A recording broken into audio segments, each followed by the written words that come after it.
Good morning students. पिछले video में हमने चैप्टर नंबर 1 को कंप्लीट किया था। आज हम पढ़ेंगे चैप्टर नंबर 2 जिसका नाम है nutrition in animals,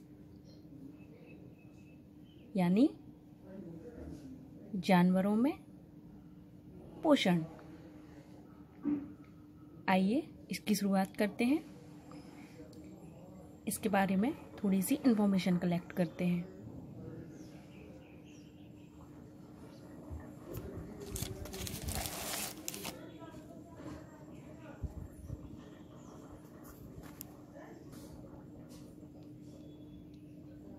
All living things require food. It gives them energy to perform various life processes. Animals cannot prepare their own food and depend on plants or other animals for their food. Some animals, including human beings, consume both plants and animals.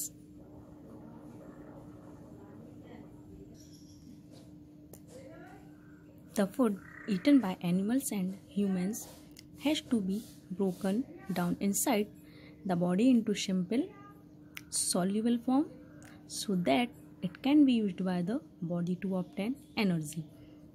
Let us study how the process of nutrition takes place in animals. Means सभी जीवित वस्तुओं को food की means भोजन की आवश्यकता होती है, जिससे उन्हें एनर्जी प्राप्त होती है और वह अपने लाइफ के विभिन्न कामों को कर सकते हैं।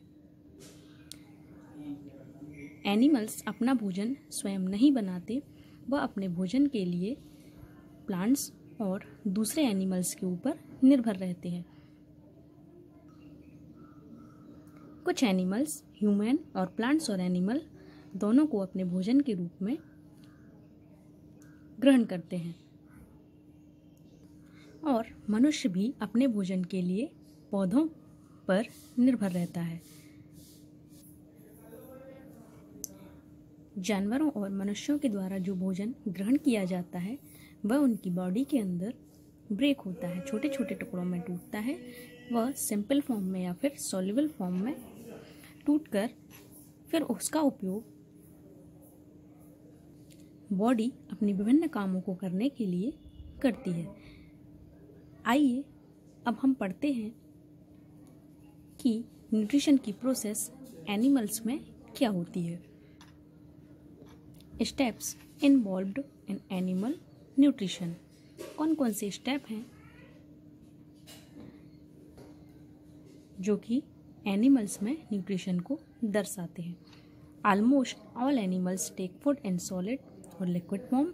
This form of nutrition in which food is taken in, digested and absorbed for its utilization is called holozoic nutrition. There are 5 steps involved in holozoic nutrition in animals.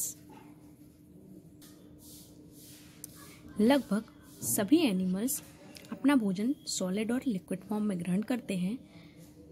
इस फॉर्म में ग्रहण करने के पश्चात यह भोजन डाइजेस्टेड और absorb होकर यूटिलाइजेशन को प्राप्त होता है और यह क्रिया होलोजोइक न्यूट्रिशन कहलाती है।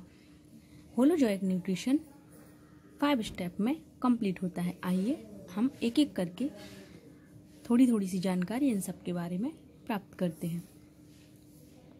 फर्स्ट होता है ingestion. The process which involves taking an food inside the body of an organism is called ingestion. Different organisms have a special structure for taking food. Means भोजन लेने की वह प्रक्रिया जिसमें भोजन बॉडी के अंदर जाता है, यह क्रिया इंजेशन कहलाती है। और डिफरेंट ऑर्गेनिज्म में विभिन्न प्रकार के स्पेशल फीचर्स होते हैं जिनके द्वारा वह भोजन ग्रहण कर सकते हैं। Amoeba uses pseudopodia to engulf food particles. Hydra uses tentacles to catch food. Paramecium uses cilia, mosquitoes using feeding tubes for sucking blood, birds uses their beaks, snakes such as a python swallow their food as a whole, and humans use their hands. इस प्रकार सभी अपना भोजन ग्रहण करने के लिए अपने अपने अंगों को यूज़ करते हैं। नेक्स्ट स्टेप हमारा आता है डाइजेशन का। The process of breaking down of complex components of food into simple soluble form is digestion. वह प्रोसेस जिसमें भोजन छोटे छोटे टुकड़ों में टूटता है, सिंपल फॉर्म और सॉल्युबल फॉर्म में कन्वर्ट होता है, उसे हम डाइजेशन की क्रिया कहते हैं, मीन्स पाचन।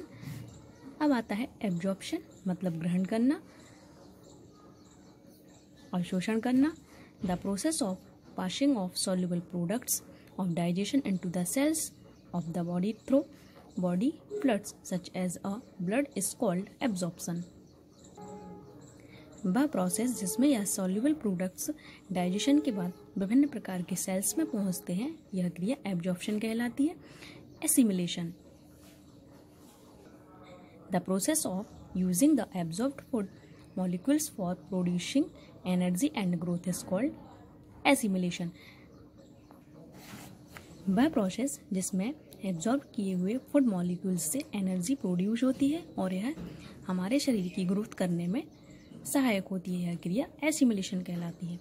Egestion, the process of removing undigested food materials from the body is called egestion. वह प्रोसेस जिसमें अनुपयोगी फूड मटेरियल्स हमारी बॉडी से बाहर निकलते हैं, इसे हम इजेशन कहते हैं। इस प्रकार ये 5 स्टेप्स ह्यूमन बॉडी और एनिमल्स बॉडी में काम करते हैं।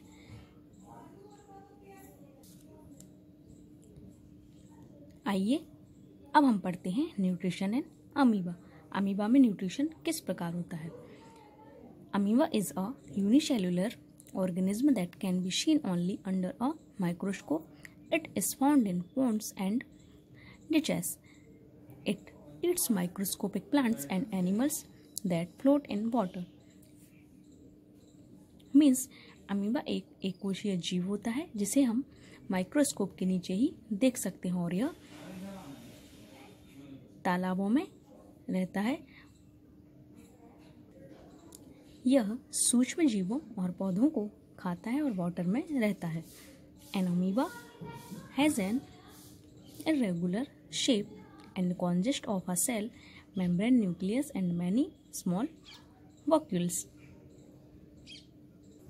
अमीबा का कोई निश्चित शेप मीन्स आकार नहीं होता है। इसमें एक सेल मेम्ब्रेन होती है, न्यूक्लियस होता है एंड बहुत से वॉक्यूल्स होते हैं।